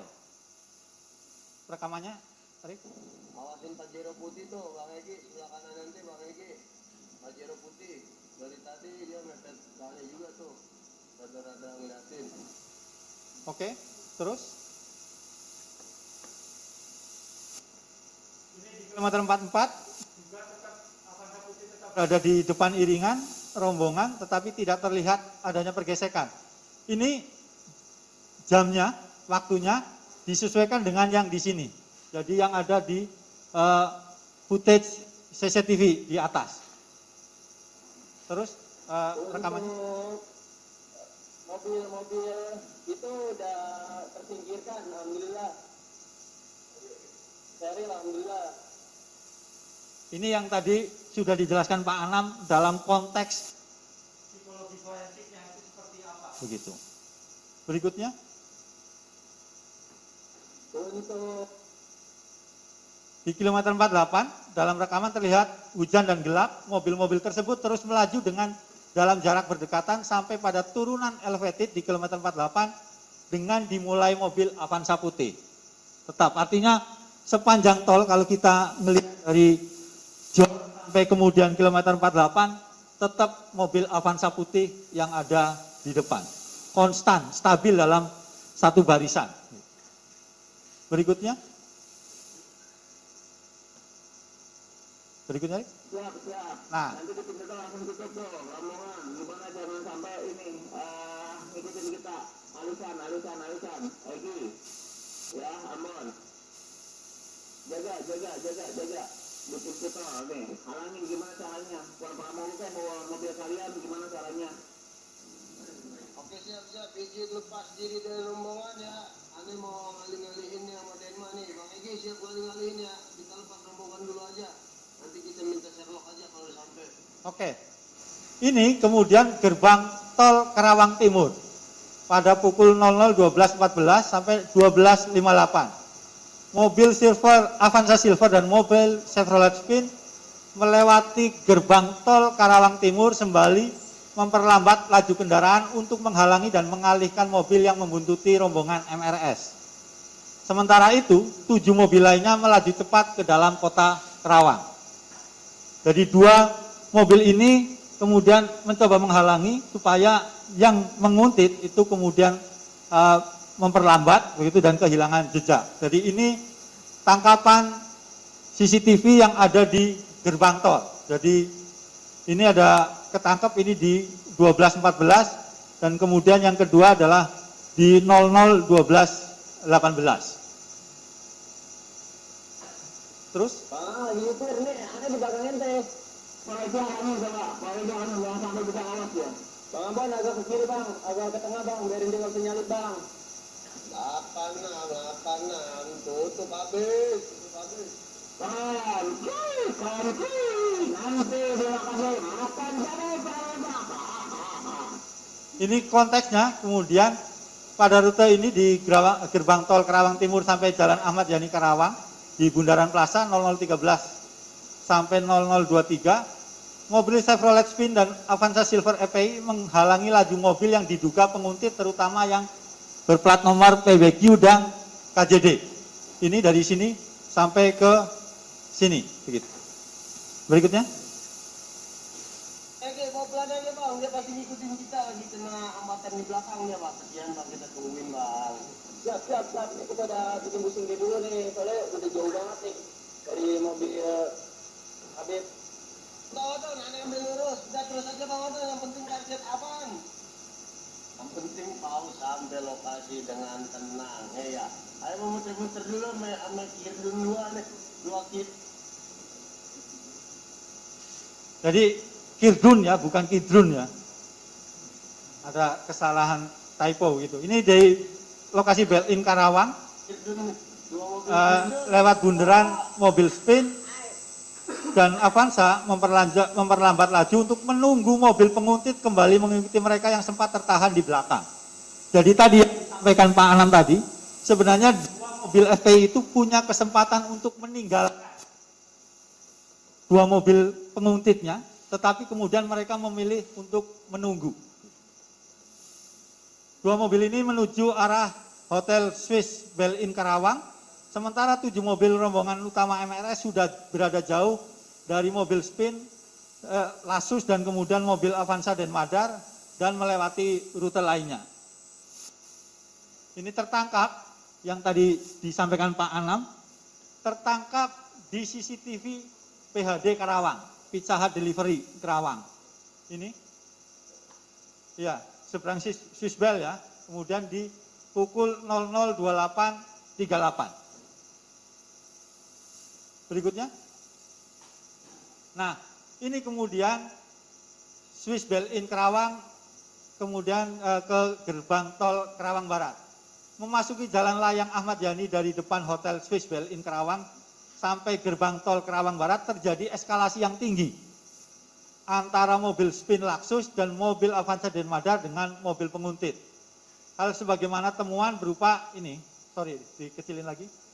Nah, ini pecahan kap mobil di Masjid Al-Gamar, ada proyektil di depan toko bangunan Mega Material, proyektil dan selongsong di, bentar ya, sorry, kecilin lagi. Di Taman Jalur Putar Balik Budaya, proyektil dan selongsong di seberang Hotel Novotel Karawang, proyektil di Jembatan Badami. Ini, sorry, Arif, yang diklik barang buktinya. Ini kira-kira area temuan barang bukti dari Komnas HAM. Jadi ini yang kemudian membuktikan memang ada eskalasi tinggi, ada gesekan. Dan kemudian ada juga saling tembak di situ. Ini di sini, terus kemudian kecilin lagi nih. Chevrolet Spin dikejar oleh mobil penguntit. Berikutnya. Ini di 003338 sampai 343. Avanza Silver B20 Uli melewati gerbang tol Karawang Barat. Kemudian truk putih yang berhasil dilewati oleh Avanza Silver dan menahan laju mobil Spin. Kemudian Chevrolet Spin melewati gerbang tol Karawang Barat. Ini buktinya CCTV entrance. Terus kemudian mobil petugas menyusul mobil Spin dan berhasil mendekati di tikungan melalui sisi kanan mobil di area terowongan tikungan yang mengarah ke KM 48. Ini penjelasannya dari ini gerbang tol Karawang Barat. Kemudian Chevrolet Spin dikejar oleh mobil penguntit itu di sini. Ini, nah ini ada sedikit tambahan keterangan. Kenapa juga tadi seperti Pak Anam lama, begitu agak lama, mencocokkan antara setting waktu antara gerbang tol CCTV di gerbang tol Karawang Barat yang masuk dengan kemudian yang mau ke Jakarta, begitu. Jadi ini ada perbedaan setting waktu begitu. Nggak tahu ini apakah karena pengaruh baterai atau yang lain, kita tidak tahu, tapi ada perbedaan waktu antara CCTV gerbang tol Karawang Barat yang masuk dan yang keluar itu sekitar 12 menit. Ini yang kemudian juga harus dicocokkan secara manual. Ini buktinya di sini. Berikutnya. Sudah habis ya? Kira-kira seperti itu kalau kita melihat dari rangkaian CCTV.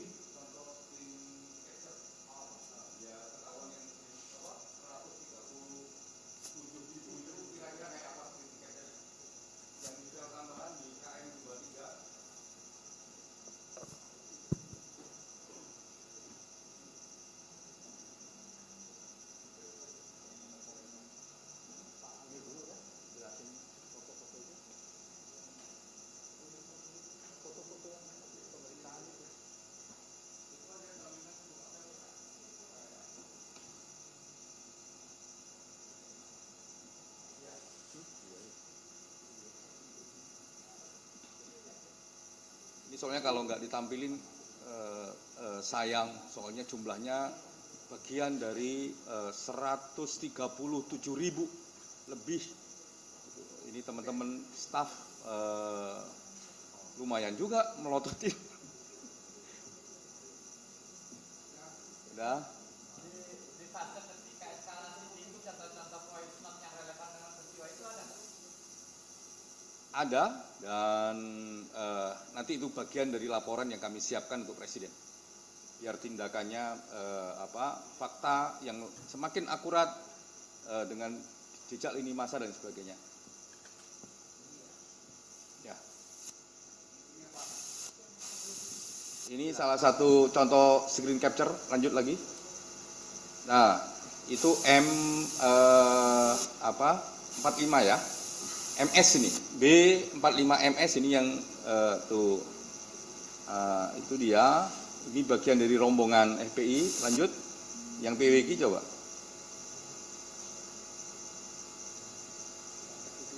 Ada? Oh, ada lampunya, harus ini. Yang PWG. Nah itu,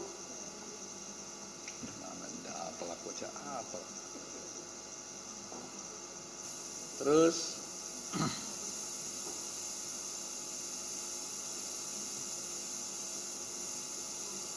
nah itu yang mana, apa itu yang PWG PWQ. Nah ini yang kami rekomendasikan salah satunya untuk ditindaklanjutin karena ini ditolak oleh kepolisian. Jadi bukan mobilnya kepolisian katanya. Nah ini yang kita sebut sebagai screen capture. Ada bentuknya potong itu dalam jumlah yang sangat besar, 137.000 sekian. Yang itu harus kita periksa. Oke, cukup.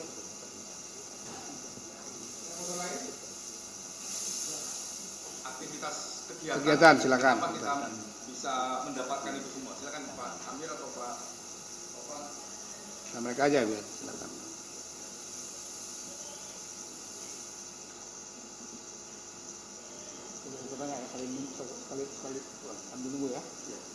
Sambil nunggu mungkin kalau ada pertanyaan. Oh ini silakan ini dia. Silakan Pak Amir, dijelasin Pak Amir. Ini pakai mic.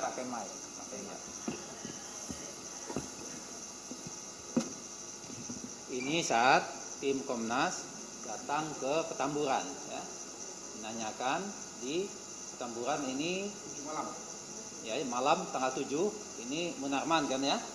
Ini Munarman, ini Sabrin Lubis, ya. Terus, nah ini kami di lapangan, ya, tempat tadi yang eskalasi tinggi tadi, tempat kita menemukan proyektil dan selongsong, ya. Ini kami kurang kencang ya. Nah ini ya, kami sekitar 3 hari ya bolak-balik di sini untuk jalan kaki di situ ya, untuk melihat langkah per langkah untuk menemukan tadi yang disebut oleh Mas Anam proyektil dan selongsong ya, yang kemudian serpihan mobil. Maka tadi kita sampaikan eskalasinya mulai di sini ya, di daerah sini. Inilah tadi yang disebut oleh Mas Beka, mulai dari arah Swiss Bell hotel di situ sampai ke depan Novotel ya, panjangnya sampai lingkaran yang disebut Jalan Internasional Karawang Barat itu. Nah ini dia. Nah ini salah satu ya, di jalanan itu ya kami menemukan selongsong peluru itu. Ya. Ini dia di pinggir jalan sini. Ini jalan besar. Ini putaran balik sebenarnya. Nah di sini kami temukan itu. Nah ini isi proyektilnya itu ya, pecahan peluru itu proyektilnya itu. Nah jadi makanya tadi disampaikan eskalasinya mulai di sini karena tembakan mulai terjadi di sini. Ya, tembakannya di sini. Maka tadi Mas Anam mengatakan ada yang identik baik dengan senjata petugas maupun senjata yang dipakai oleh rakitan yang dipakai oleh anggota FPI itu. Ya, nah ini. Ini kami mencoba ya, mengukur jalan ini ya, untuk memastikan bagaimana tadi kelambatan itu bisa terjadi karena jalan ini sempit ya, karena ada truk tadi kan depannya terus sudah masuk ke tol lagi gitu. Nah kira-kira ini ya, Nah, Anda bayangkan kalau ada truk segede gini di depannya, kan nggak bisa ambil di samping sini, karena jalannya sempit gitu ya. Nah, dikira ini, lanjut, masih ada. Nah, ini kita coba periksa sirkuit dari CCTV yang nyatakan tidak berfungsi itu rusak itu. Nah, ini kita lihat betul di situ, periksa ya sama. Oke, lanjut. Nah, ini waktu kita di Polda memeriksa mobil-mobil itu ya, 3 mobil itu. Terus ini Mas Anam nih, Mas BK, bisa lihat betul dengan teliti kondisi di dalam kendaraan yang dipakai pada saat itu. Nah, ini di sini ya, kita panggil semua tim kepolisian yang membidangi ini ya, sehingga kita diperlihatkan ya, jenis senjata yang dipakai, baik petugas maupun yang disebut sebagai senjata rakitan yang dipakai oleh FPI itu. Ini dia gagang coklat ya. Ini ya, kelihatan senjatanya. Terus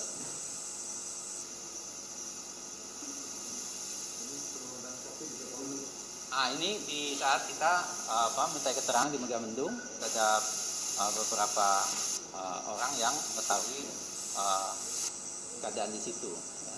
Nah, kira inilah ya gambar-gambarnya ini. Jadi ini Polda Metro Jaya. Ya. Karena kita juga minta keterangan beberapa anggota polisi.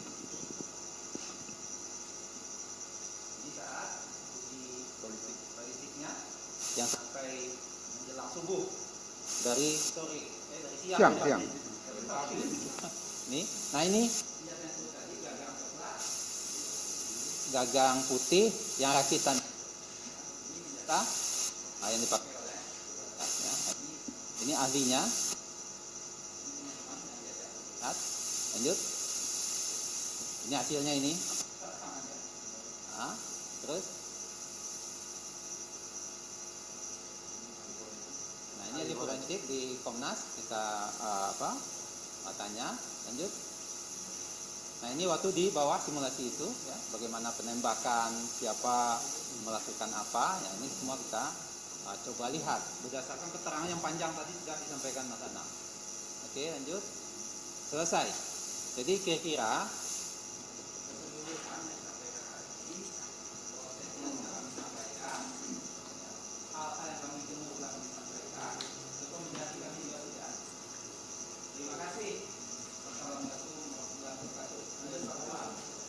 Waalaikumsalam. Baik, mungkin kita kasih kesempatan lah, mungkin ada 2-3 pertanyaan bila ada pertanyaan. Silakan. Ya, silakan.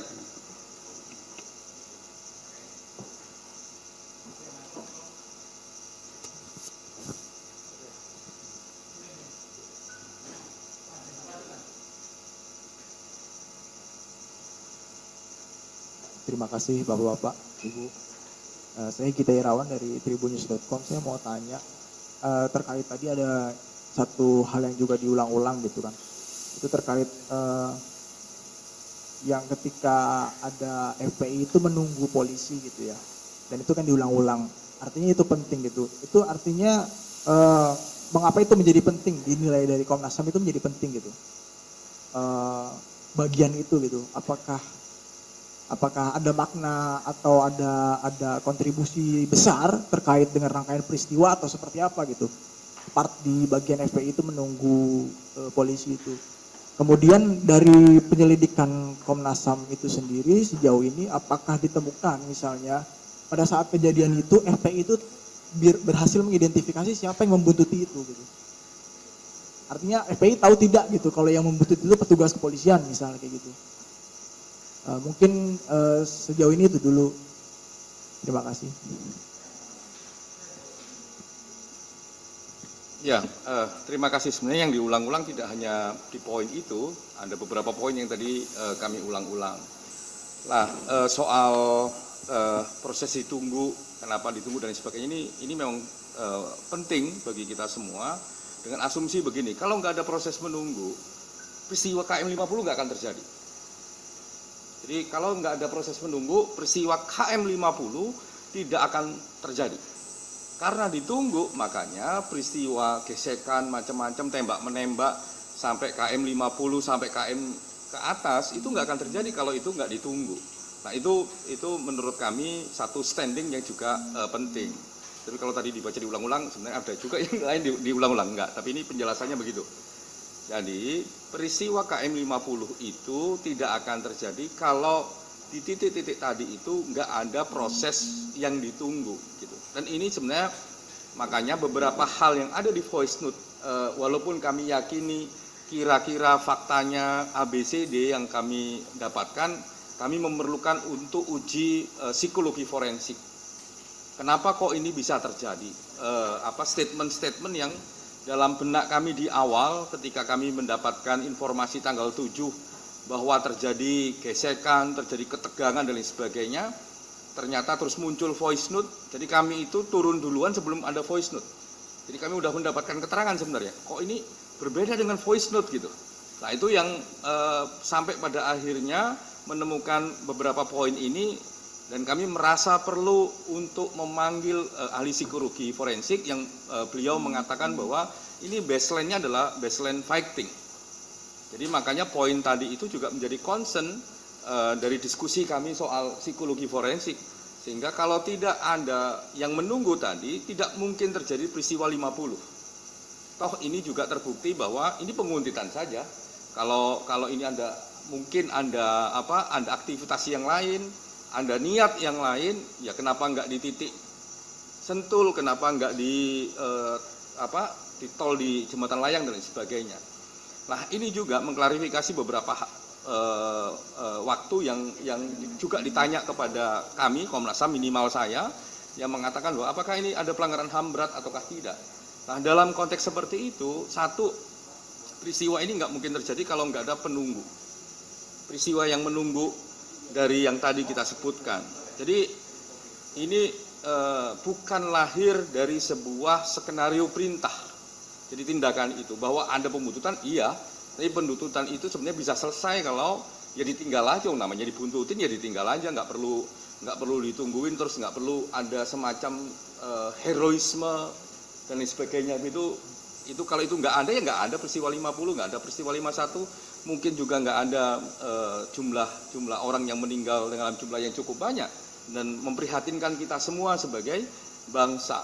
Nah itu yang juga penting. Yang berikutnya adalah kenapa kami ulang itu tadi, sebenarnya menandaskan bahwa memang ya memahami sesuatu memang harus utuh. Tantangan paling berat tim ini bukan mengurai fakta. Tantangan paling berat di tim ini adalah berbagai analogi, berbagai asumsi yang sebenarnya kita bisa bilang kita belum sampai situ atau kita punya serangkaian fakta dan peristiwa sehingga nggak kayak begitu, tapi kami belum bisa ngomong kecuali hari ini. Jadi karena hari ini hari akhir kita melaporkan, jadi nggak bisa ngomong bahwa kita punya ini, punya itu dan sebagainya. Dan rangkaian peristiwanya begini loh, bukan seperti yang dibayangkan oleh banyak pihak. Oleh karenanya kenapa kami sebutkan proses di samping ngomong substansi, tapi sebutkan proses secara detail agar ini menjadi satu bagian membuat terangnya peristiwa dan mengurangi berbagai analogi dan asumsi yang terjadi. Ini upaya kami terhadap memperbaiki informasi. Masyarakat butuh informasi yang lengkap, yang komprehensif. Itu yang paling penting.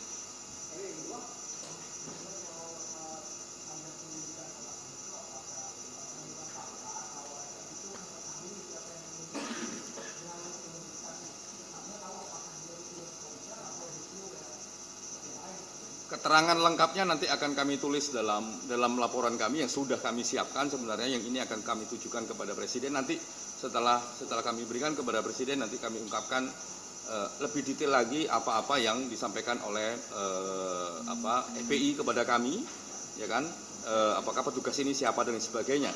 Tapi dengan tadi kami bilang bahwa kami mendapat informasi soal tanggal 4 Desember, tentunya publik juga tahu. Terus kami juga menandaskan ada mobil yang kerekam di kami, yang ditolak oleh kepolisian, kerekam di CCTV, kerekam di screenshot, bahkan juga kerekam dalam peristiwa, keterangan saksi dalam peristiwa, itu juga penting untuk ditindaklanjutin. Tapi detail-detailnya dalam laporan akan ada.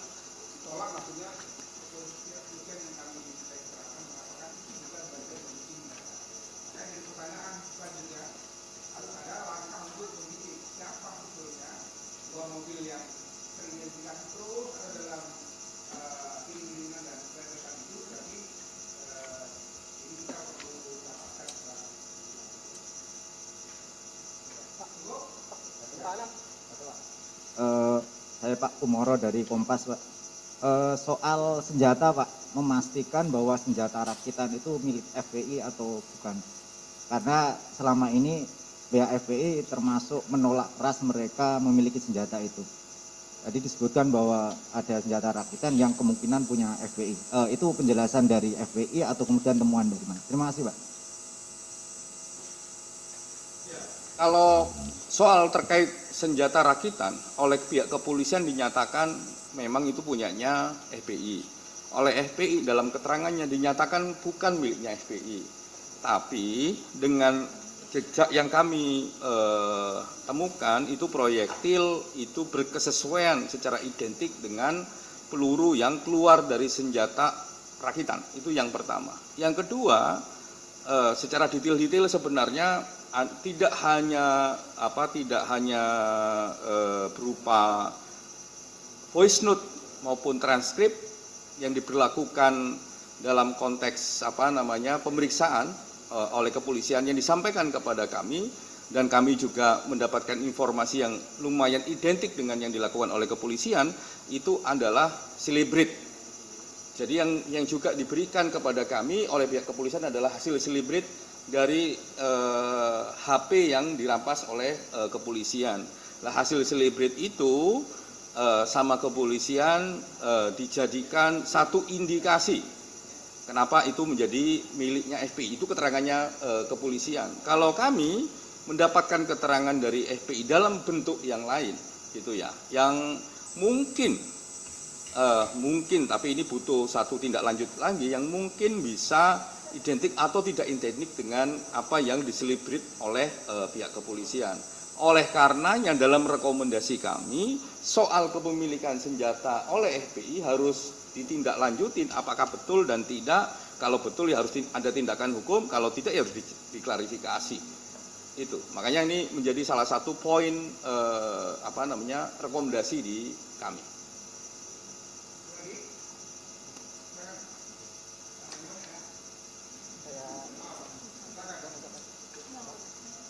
Saya Abeng Pak Anam dari Republika. Yang belum dijelaskan itu soal dua nama yang itu tidak dimasukkan ke dalam pelanggaran HAM korbannya. Dua korban pertama yang itu tidak masuk ke dalam 4 yang disebut sebagai pelanggaran HAM. Itu dua itu yang mana? Kemudian yang 4 yang korban yang mana? Kemudian Kemudian ini kan tadi disampaikan dieksekusi di dalam mobil. Kemudian itu mobil yang mana? Kemudian udah diketahui nggak berapa eksekutornya? Yang pertama, kalau siapa yang meninggal 2 orang sebelum 4, di dalam mobil ada 6 orang. Di 6 orang itu 2 orang meninggal. Mobil spin Chevrolet ada 2 yang meninggal, ada 4 yang diketahui hidup di KM 50. Yang meninggal namanya Andi Oktavian, yang Andi Oktavian yang meninggal, yang satunya adalah Faiz, saudara Faiz. Nah, yang lain ya identifikasinya ada, sebenarnya ini udah tersebar di publik, ada nama panggilannya Hadafi dan sebagainya, itu yaitu yang ada di mobil spin meninggal semua. Eksekutornya sudah kami periksa, pangkat dan identitasnya sudah kami dapatkan, dan kami dapatkan juga dari keterangan dari kepolisian, dan kami konfirmasi meriksa mereka dan lain sebagainya, ya tinggal ditindaklanjutin dengan pidana. Makanya kami sodorkan pidana karena bisa diuji apakah betul dia yang melakukan atau tidak melakukan dan apa alasannya dan lain sebagainya. Oh, ya kalau gini, kalau yang 4 orang meninggal itu sekali lagi informasinya satu pintu, nggak ada informasi pembanding, itu hanya dari kepolisian yang seperti rekan-rekan semuanya ketahui yang dalam rekonstruksi itu ada 3 polisi, ada 4 FPI. Jadi 3 itu eksekutornya, yang untuk 4 ini? Iya. Hah? Oh iya. Yang ada dalam mobil 3, yang diceritakan kepada kami, eksekutornya 2.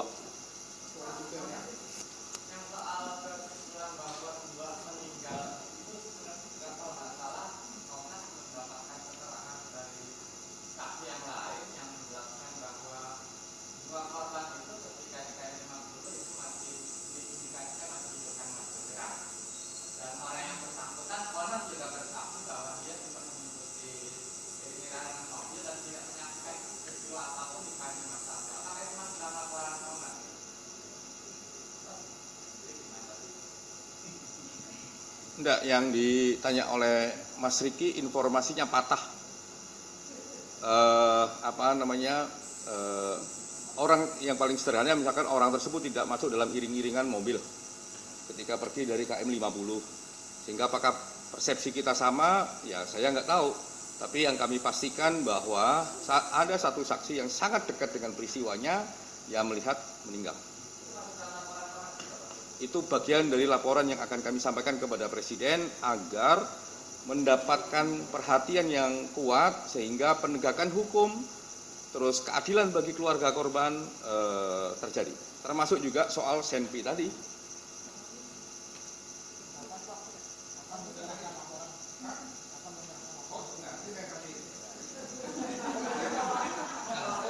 Oke ya, jadi gini, kami sudah menyampaikan pesan kepada Presiden melalui Pak Menko Polhukam bahwa kami hari ini konferensi pers menyampaikan hasilnya, kemudian meminta kesediaan waktu Bapak Presiden untuk kami menyampaikan langsung laporan ini kepada Bapak Presiden. Kapan itu akan disediakan waktu buat kami tentu pihak sana ya, gitu, pihak sana. Tetapi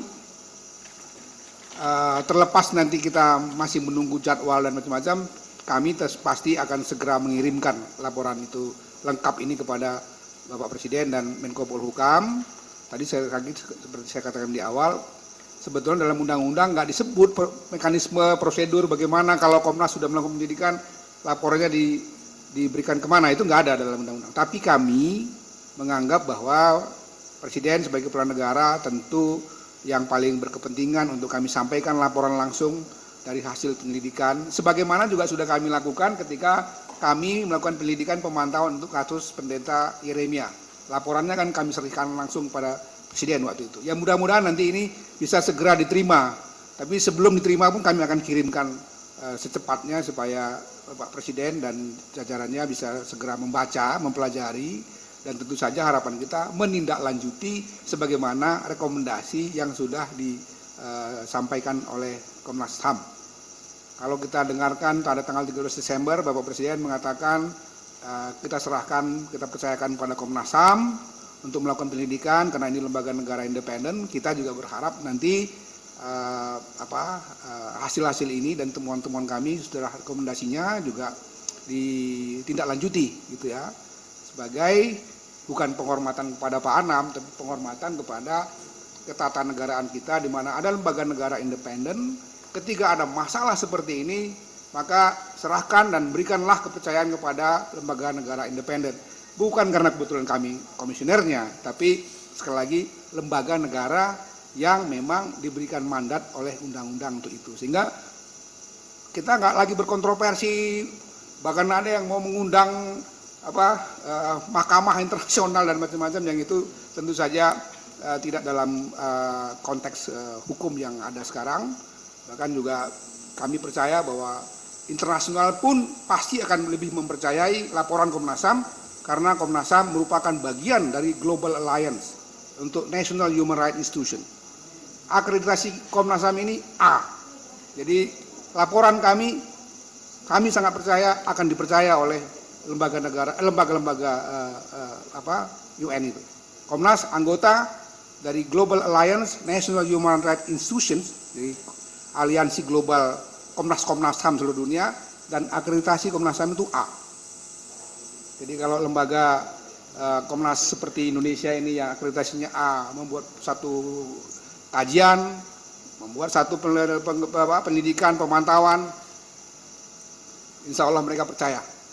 Jadi nggak perlu kita spekulasi tentang nanti perlu nggak internasional. Saya yakin, kami yakin itu tidak akan diperlukan karena internasional percaya dengan lembaga yang dia sendiri berikan akreditasi A. Gitu.